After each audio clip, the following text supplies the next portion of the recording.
see, I've been doing some exercise in this amazing outdoor gym under the Remarkables, and it's a remarkable gym, particularly for body weight exercises. And as you can see, I've been doing a lot of pressing movements today, things such as push-ups and dips and lots of varieties in between. So today we're going to look at the anatomical and the biomechanical differences between different pressing body weight exercises, because a lot of people do these exercises without fully understanding what they're going to get out of them or why they're doing them for. So before you do something, you have to ask yourself, why am I doing this and how does it work? And to do that, you have to have a basic understanding of applied functional anatomy. Now, when most people do a pressing movements, whether a push-up or a press or a dip, they're generally trying to work the muscles in the front of the body, things such as the pectoralis major, the deltoideus, and the triceps brachii. Plus, you get all the other muscles co-activating as stabilizers and synergistic muscles. So never can you isolate a muscle, because everything has to work together. But when you're looking at the muscles that are concentrically contracting as prime movers and assistant movements in the movement pattern, generally it's the pectoralis major, deltoideus, and the tricep. And then you have the stabilizing muscle groups, which are also a deltoid, rotator cuff, and the muscles such as what people call the core, abdominals, the obliques, the transverse abdominis, the multifidus erector spinae, and all those associated muscles that stabilize the torso so the upper body can do what you want it to do. But before you even go down this path, let's have a very quick anatomical analysis of these muscles. So the pectoralis major, its origin, where it starts, it originates on the sternum and the clavicle, and it's a big, broad, flat muscle. It goes across the shoulder joint, and it inserts, means it attaches onto the humerus here, the anterior proximal humerus, and it's going to be mainly responsible for horizontal flexion, adduction, and medial rotation. Then you have the deltoideus, and that originates on the scapula, the acromion process, as well as the spinal scapula and the clavicle. So basically up here, and it comes down and it inserts onto the lateral proximal humerus. So it's going to be involved in any glenohumeral movement. Any movement about the shoulder is going to be involved in, whether it be flexion, abduction, extension, circumduction, medial rotation, lateral rotation, you name it, horizontal flexion, horizontal extension. It works in everything. It's one of those muscles that really grips the head of the humerus into the glenoid cavity to help move it, but most of all stabilize it. Then you have the triceps brachii, which is a biarticulate muscle group, means it goes across two joints. Tri means it has three heads. You have the long head, which originates on the lateral border of the scapula. Then you have the medial and the lateral head that attaches originates onto the proximal humerus, posterior proximal humerus, and it all both comes down here and it inserts onto the olecranon process, which we call which is on the ulna. So that's going to be involved in elbow extension, and it's also going to be involved in shoulder extension because it goes across the shoulder joint, being a biarticulate muscle. So there's a very quick anatomical analysis of those muscles. So you can, if you don't know that, it's very hard to be able to analyze what exercises does what muscle and how it does it. It's very hard to put words together if you don't know the alphabet, and very hard to put sentences and paragraphs in the story together if you don't know the alphabet. And the alphabet, so the muscles are the alphabet of the anatomical system. So let's have a look at some of these exercises, and I go through a nice little way to be able to analyse them from an anatomical biomechanical point of view, so you can make sure that you're getting bang for your buck and you're going to get a return on your training time without causing injury. And that's the first point you have to is does this exercise put my joints and my muscles, tendons and ligaments in a compromising position where it can cause injury? Whether that due to the fact of the biomechanical setup means I put my joint in a very unstable position, or if I do this exercise repetitively due to the position of the joint, it can cause wear and tear, what we call repetitive strain injuries on the tendons that go across the joints. Now, the most common injuries about the shoulder joint is going to be what we call shoulder impingement. That can lead to tendonitis, means inflammation of the supraspinatus tendon, and that can over time lead to tendinopathy, means it wears it down, and it can lead to a tendon tear where it's complete rupture. The main tendon that really comes under fire a lot is what we call the supraspinatus tendon. Now that is one of the four rotator cuff. You have the supraspinatus, the infraspinatus, the subscapularis, as well as the teres minor. But the supraspinatus one, it originates up here on your on the top of your scapula, and it runs underneath the acromion process and it inserts onto the head of the humerus. So right up here on the top of the scapula, runs underneath this lumpy bony bump there and inserts onto the head of the humerus. And because it runs underneath that bony surface and there's not a lot of space between the acromion process and the humerus, then when it can become what we call impinged. Impinged is where a tendon gets pinched between two bone or two articulating surfaces, being the acromion process and the head of the humerus. And the positions that will put yourself in this potential impingement position is when your arm goes to abduction and past 90 degrees. Your shoulder joint or your humerus can go up to 80-90 degrees shoulder abduction, and once it goes above there, it actually comes in contact with the acromion process, which means the scapula now has to lateral rotate to be able to allow your arm to go above your head. I guess it's like the rotation of the base of a crane to let the arm of the crane go above this position. So the arm can go to there, but if it needs to go any further, the base of the crane has to rotate. Lateral rotate means the scapula to take it above. Which, when it goes up to that position, that's where the two bones are coming together and there's potential for impingement. Now your shoulder's designed to do that, however it's not really necessarily designed to do that under heavy loads, because it's not really a weight bearing joint, it's more of a mobility joint to throw rocks and spears back in hunter and gatherer days, or to reach things or put pillows up on shelves, but it's not designed to do heavy lifting above the head, due to the fact that it's a very shallow joint. The glenoid cavity is a shallow joint and the head of the humerus sits in there, so it's made for mobility, not stability. So anything heavy above the head is going to put a fair bit of strain on the glenohumeral joint. So heavy shoulder presses and things like that probably is not advised, because that joint is not designed to do that, and obviously that could lead to injury. When you go up to this position, for example, that's also what we call not just impingement, but also when that lateral rotation, that is how you dislocate your shoulder joint. So if I want to dislocate my shoulder joint, I abduct it, lateral rotate it, and that's the dislocation position. So it's also very unstable. But if I might keep my arms medially rotated, such as I do push-ups and so on, then hey, I'm away from that dislocation position. But I'm also in that classic position of impingement, because impingement particularly comes when I abduct and medially rotate. Because when I medially rotate, I rotate the supraspinatus around so it sits right on top of the head of the humerus, so it lays directly underneath the acromion process. So anything up in this position here is shoulder impingement. So in the gym doing dumbbell side raises or front raises, then you're basically grinding that tendon away between those articulating surfaces, being the acromion process and the head of the humerus. And most injuries come from not just impingement, but from repetitive strain. So doing that regularly, doing it repetitively, doing it frequently with a load over time will wear and tear that tendon out. That will lead to tendonitis and tendinopathy, and then eventually you get a bit of calcification of the tendon, and then that can lead to dramatic things such as frozen shoulder, which is what we call capsulitis, or can even go to a complete tendon tear. So the number one rule when you exercise, you want to make sure that you exercise safely, that you're not contributing to a possible ongoing concern or injury that you may get from that wear and tear, that repetitive strain through the exercise. And you also want to make sure that you don't put your shoulders in a biomechanically unstable, unsafe position where you could cause some form of acute trauma on it as well. So they're the positions to be wary of. This position with load up there, and this position with medial rotation like this. And it's not that you can't do them, but if you do them regularly with a too heavy a load, then that's where it may backfire on you. And if you're injured, you can't do any form of training. So you want to so much say, make sure your joints stay safe. You can keep exercise and training, enjoying the fruits of health and fitness into your 20s, 30s, 40s, 50s, 60s and 70s. You can probably get away with it when you're in your 20s, maybe even your 30s, because your joints are made of rubber.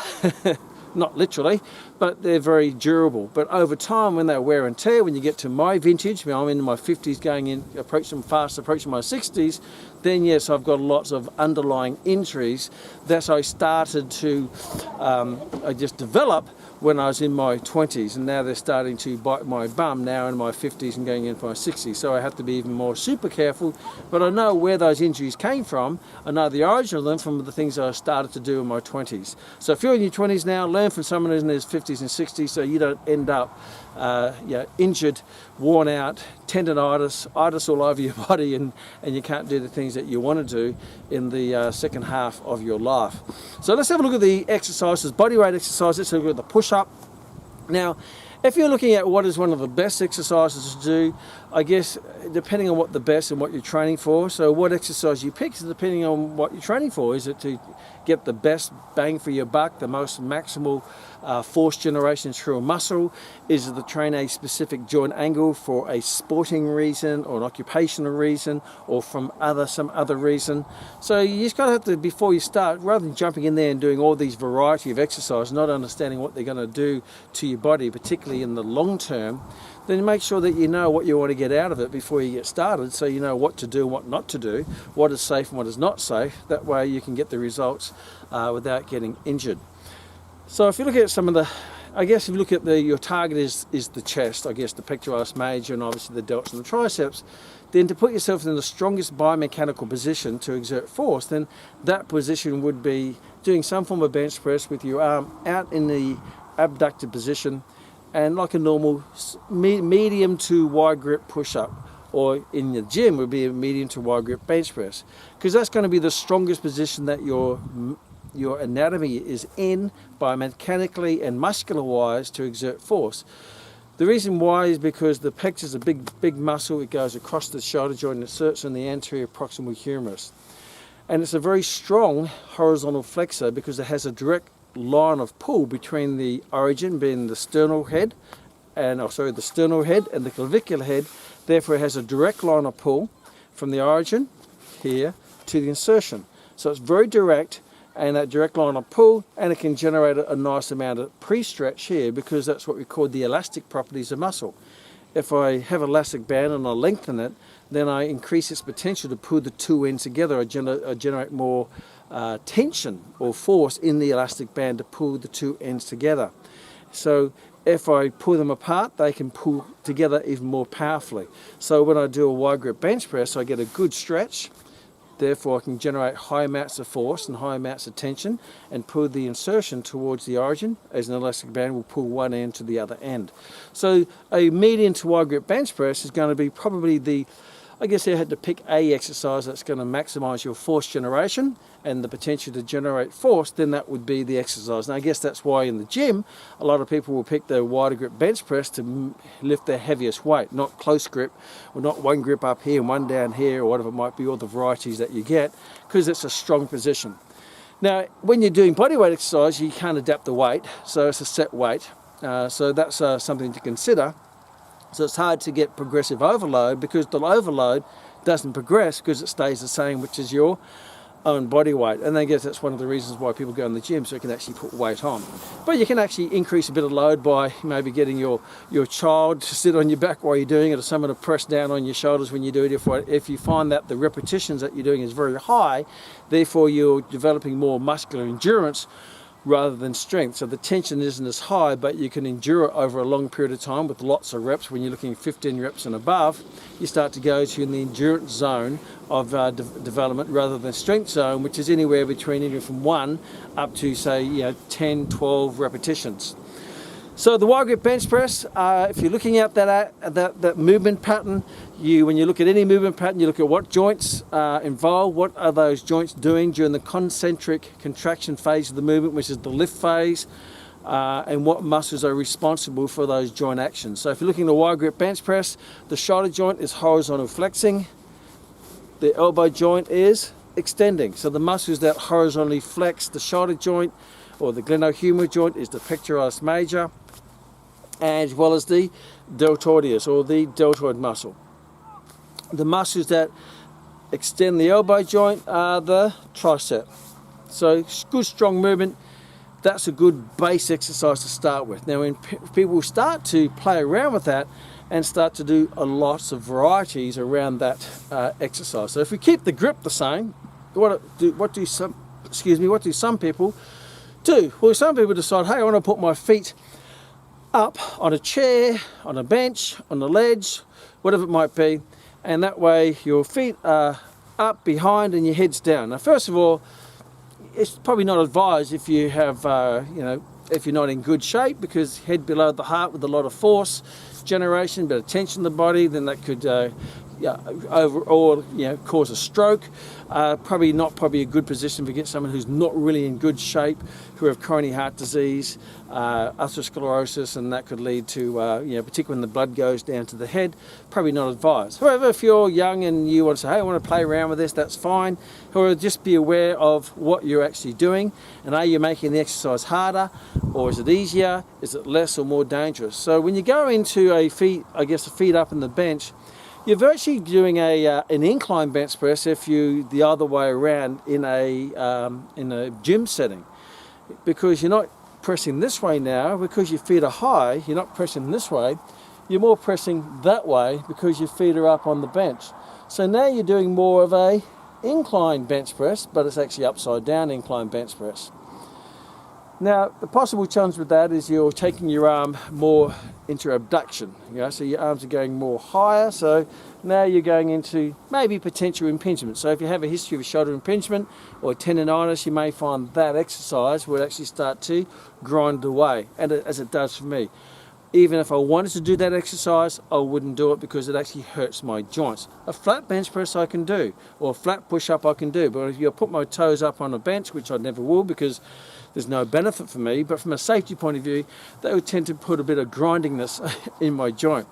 The other thing what it does is it takes your shoulder away from horizontal flexion, and it goes into a combination horizontal flexion and flexion, which is actually puts you biomechanically your joint in a weaker path than it is in a horizontal path. Because in a horizontal path, as I said, you have a direct line of pull between the origin and the insertion, and the biggest origin is the sternal head, this one down here. The smaller origin is the clavicular head. So if I start pressing up here, I'm actually not getting this alignment of pull involved in the movement. I'm only getting more I guess you could say the sternal head, my apologies, the clavicular head, from a line of pull point of view. They would all still be working, but you're just in a weaker position. And that's why in a gym, an incline bench press, you lift a lighter weight than you would on a flat bench press. It's because you're biomechanically putting your joint in a weaker position, because you're taking the big sternal head out of the equation, and it's no longer a direct line of pull between the origin and insertion. So yes, you're in a weaker position, so you can't do as many repetitions, or you can't do as much weight. Just because you can't do as many repetitions doesn't mean you're working the muscle harder, or you're activating more motor units, or you're getting more force or tension. All you're basically doing is putting the joint in a biomechanically a weaker position, so the muscle can't exert more force or can't exert more tension. So even though you do less repetitions, doesn't mean it's a higher force or a higher tension or a higher benefit. It's actually counterproductive. It's actually quite the opposite. If anything, the more the deltoid's going to be more activated as a prime mover. So yes, you're still going to have the same muscles involved. You're still going to have the pectoralis major, deltoid and tricep, but your pectoralis major is put into a weaker position. Your deltoid has to take up the slack a bit more, and maybe your tricep has to take up the slack a bit more. And it's not that they're working more, it's just that they just have to take up the role of a bit more of the prime mover. Because when you do a flat bench press or an incline bench press, the prime mover means the main muscle that contributes to the overall movement outcome is the bigger muscle, which is the pectoralis major. Deltoid is the assistant mover, where tricep is the prime mover across the elbow joint. So going to putting your feet up straight away, probably not good for someone who's not in great shape, because the fact that it's uncomfortable for them. B, if they got any coronary heart disease or things like that, then that could spark a stroke, if you're going to be doing that. And also if they've got a bit of wear and tear, it puts their joint in that articulated, compromised position where you get slightly more impingement. And biomechanically, you'll put your joints in a weaker position. So even though your target muscles are the pectoralis major, you're actually putting them in a weak position. And the goal of strength training is put your joints in a strong position and put put your muscles in a stronger position so you can lift a strong weight to get a stronger result. Don't put your joints and your muscles in a weak position where you get a weak load or weak performance to give a weak result. So yes, it's more complicated. It looks pretty trendy and fancy. People go, wow, look at that. They put their feet up on the bench and they put their feet up on a football or something like that. It looks very fancy, but from an anatomical point of view, it's actually compromising the benefit of what you're trying to achieve by making it more complicated. Many times the more complicated you make an exercise, the less effective that you make the exercise. The other thing that people do is they, instead of putting their feet up on the bench, they put the feet on the ground and maybe do it on a slight angle on a bench or a door or a wall or something like that. And that's perfectly fine.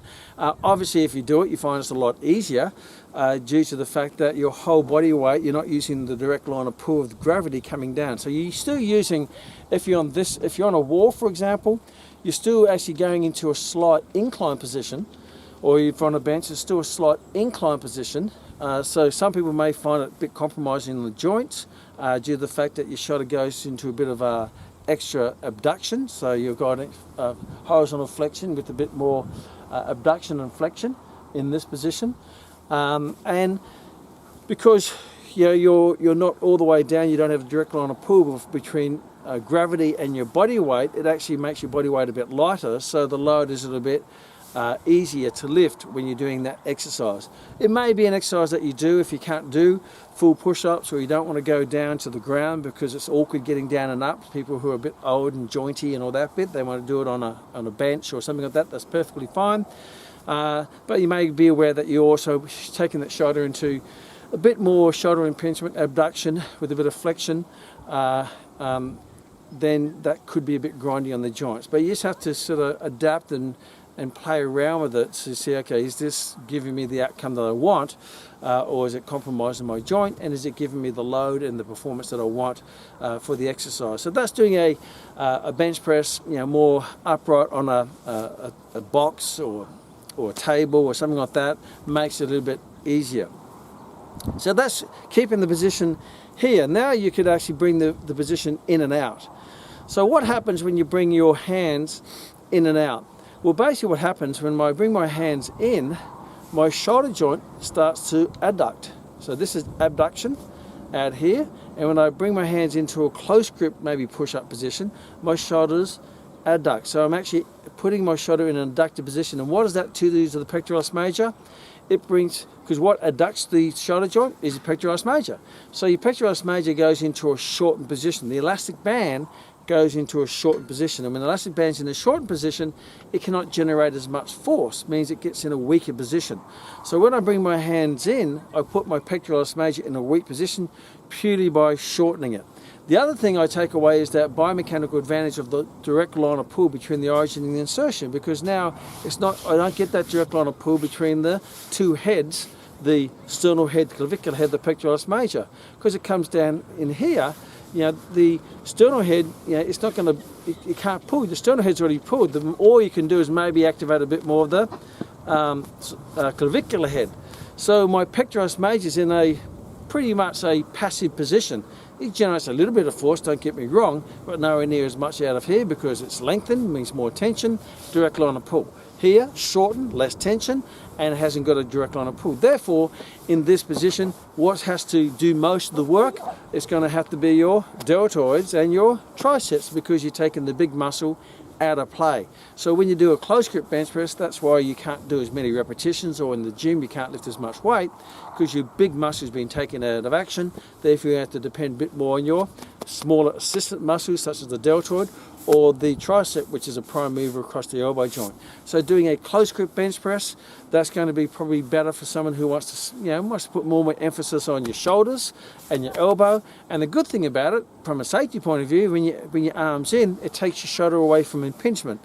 So if someone gets a bit of discomfort from doing push-ups wide, then just bring the hands in. You may find that will take this pressure off, because when you adduct your shoulder joint, that takes the humerus into the body, which means it takes it away from the acromion process. So it opens up that gap for the supraspinatus to run in between. So this could be a good variation for people who have shoulder injuries or tendonitis or shoulder impingement or discomfort. And it's also good if you want to develop a bit more strength with your arms in closer, whether it be for playing football, tackling in here, or boxing, or whatever it might be from a sports specific point of view or an occupational point of view. So when you bring your hands in here, then that's going to basically, you're still getting a little bit of pectoralis major, particularly in maybe the clavicular head and shoulder flexion, because now your arm is flexing rather than horizontal flexion. You're going to get deltoid because your arm's flexing, your shoulder joint's flexing, and you're going to get tricep because your elbow joint is extending as well. So there's the variety of doing wide with different inclines or declines, depending on how you look at it, as well as grip between close and wide. And then you have any variety of that where you may do a slight incline with a close grip, or a decline with a real close grip, depending on your definition of decline. Decline means head down, incline head up. Obviously in a gym setting, it's going to be defined slightly differently because it's more machinery. The other exercise that a lot of people do is dips, doing the dips. Now there's a variety of dips. There's a dips you can do on a bench where your hands are behind, doing the dips where you see a lot in circuit training because they don't have the equipment, they may have boxes or chairs. Now if you look at the joint movement of that, you've got your shoulder and elbow moving, as well as stabilization of your scapula, which I haven't mentioned too much of that up until now. I just assume that that's a stabilizing at the base of the crane. I'm not going to get too technical. I'm just going to focus more on the prime movers and the assistant movers rather than the stabilizers. But when you look at doing a dip, this position, you've got shoulder, which is basically flexion. It's obviously coming from a super extended position into a flex. You're flexing it back into a neutral position. I guess that is flexion. And the elbow is extending. Now, what muscles flex the shoulder joint? By all means, you've got the pectoralis major again. We'll be working in there, and your deltoid, that's going to be a shoulder flexor, and your elbow is a shoulder flexor, and your tricep is going to be your elbow extender. So when you're doing this exercise, that's fine. Just be aware, however, because your whole body weight is sort of on your, trying to push your shoulder, your humerus that way, and it's trying to push your humerus up against your acromion process. And if you don't have good scapular strength where you can hold the scapula down when you're doing it, and you end up doing this rather than this, then you find that you're going to lose control of your base, which is your scapulothoracic joint, and then you're going to start to will not have the good stabilization of the joint to keep the head of the humerus, controlled away from the acromion process. So a lot of people will find they'll get a bit of impingement and discomfort because you're compressing the two articulating surfaces together through the weight of your body, going in this position here, which seems quite unstable and uncomfortable, and you're going to find that could be quite painful and uncomfortable. The other thing is anyone who have a bit of long head bicep tendonitis, which is another common injury about the shoulder joint, because you're going to this almost a hyperextended position of the shoulder joint, your bicep tendon gets overly stretched. It also can run underneath the acromion process. That can cause a bit of a tendonitis, tendinopathy, and eventually obviously pain down the track, surgery. So just be aware that this position here is not always comfortable for some. It's good, it's comfortable for strong young people who have the ability to do it, but if you're not, you're going to find that's going to be an uncomfortable position, particularly when your arm's way back here into this hyperextended position. And when you're hyperextended, all these muscles are overly stretched. And when you overstretch a muscle, like if you overstretch a elastic band, it actually becomes weaker. You're actually overstretching it. So elastic band will get stronger, then you overstretch it till it breaks. A muscle, the length tension curve we call it, you lengthen the muscle, it gets stronger in its capacity to generate force and tension, but then it actually starts to decline when you overstretch it. And basically that's got to do with your actin and myosin filaments in the muscle, and those actin and myosin filaments spread so much across, the cross bridges, there's not as many cross bridges connecting those sliding filaments to pull the muscles back together again. Again, I won't open up that box of confusion. I'll save that for another session. So dips on a bench with your hips forward, just be wary of that. The other one is normal dips on a dip bar. They're perfectly fine, again, if you have the strength to do it. Because you don't have control of the weight, your body weight is your body weight. So more weight whether it be 70, 80, 90 kilograms, that's the weight it is. So if I don't have the strength to stabilize that, then that load is going to go through the joints. It's not like in a gym where I can adapt the weight to accommodate for my strength or lack of strength and I can build it up. I have to start at my body weight. So if you don't have that strength at the start, you may find you may injure or compromise or cause discomfort to the joint. So in this position, when you're coming down, again, all your body weight is pushing your humerus up towards your acromion process. And if you don't have good stability about the shoulder joint, the scapula, to hold it down and strengthen the glenohumeral joint to control it through your rotator cuff and your deltoid, then you're going to find those two bony surfaces are going to grind together and cause discomfort. But when you're doing a dip, if you do have the strength, it's quite a good exercise. Obviously, you go to a depth that is comfortable for you, because you find as you go lower, some people may lose control of the joint, and then you lose control of the joint because your muscles aren't strong in that joint range, and the stress tends to go into the ligaments or the tendons as well as the articulating surfaces. So just be aware of depth and build it up slowly until you can do them with good form, good technique, and with great control, so you can control the movement through your muscles, not bouncing it through your joints. A lot of people will do that. They start to bounce things around, or when you bounce things, muscles aren't controlling it, momentum and gravity is controlling it, and then the impact of the extension and the exchange of the movement will go through the joint and cause some injury. Now, if I go into the width of the dip, whether it be wide or close, again, that's very similar to in a bench press. So the wider I go, obviously I've got a greater line of direct line of pull between origin and insertion.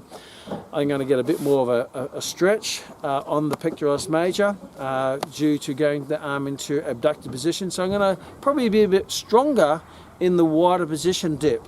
And as like a push up, as I mentioned, as I come closer, then the pectoralis major, as I said in the push up, it shortens. It has less capacity to generate force and doesn't have a direct line of pull, so therefore the slack will have to be taken up by the deltoid that now has to act more as a prime mover rather than the system mover, and the tricep, which now is always working as a pro mover, but because it has to contribute more to the same body weight, it's going to be working a little bit harder as well. But also remember that you only got your own body weight to control. So you may mix it up. My suggestion is, if your joints are healthy, you can do a variety of things, and pick a wide and pick a close exercise for, maybe you've emphasized a bit more on the chest, if that's what your pectoralis major, and a bit closer if you want to have a bit more strength in close, maybe do one set of one and one set of the other. But when you start to take your joints into these abnormal positions, like people do push-ups up here, now you go into that impingement position, when they have their arms up here, or they have their hands so close in there, or they push them out here, all these really odd positions. And when you do them, you find they're really odd, and they're great party tricks if you can do them, but remember, those awkward joint positions, your muscles aren't in a strong position to stabilize the joints to do them. And yes, some people can do them, as gymnasts can do Roman rings and do all the high bar and all the tricks there, but you find a lot of the time those people, when they get to their 40s and 50s, their joints are pretty well blown from all the crazy things they're doing when they're younger. So if your goal is to train for fitness and health and well-being, and you want to do it safely with longevity, then pick good, safe exercises that put your muscles and your joints in a strong position so you can lift a strong weight, so you can get a strong result. And if you do that, then you're going to be exercising all your life rather than a short burst of hyper crazy exercises trying to prove something. I don't know who you're trying to prove it to, and then you end up falling off the wagon because your joints blow out or you get tendonitis or injuries, and I see it all the time. Understand that sometimes you have to do some bit more crazy stuff because you might be involved in some form of crazy sport, and that's okay as well. At least you know that crazy sports have higher risks, and if you're prepared to accept the risks, then that's perfectly fine. If I play rugby league, I accept the risk that my body's going to be bashed in playing rugby league. I'm a fighter myself, so I accept when I fight, I'm going to get hit in the face and kicked in the guts and all sorts of stuff. I accept that as a part of the sport, but I wouldn't recommend that for someone who just wants to train for health, well-being, fitness and strength, because there are better, safer, more effective ways to do it. And that is the Kman, and I'll see you in the next one with some more exercises.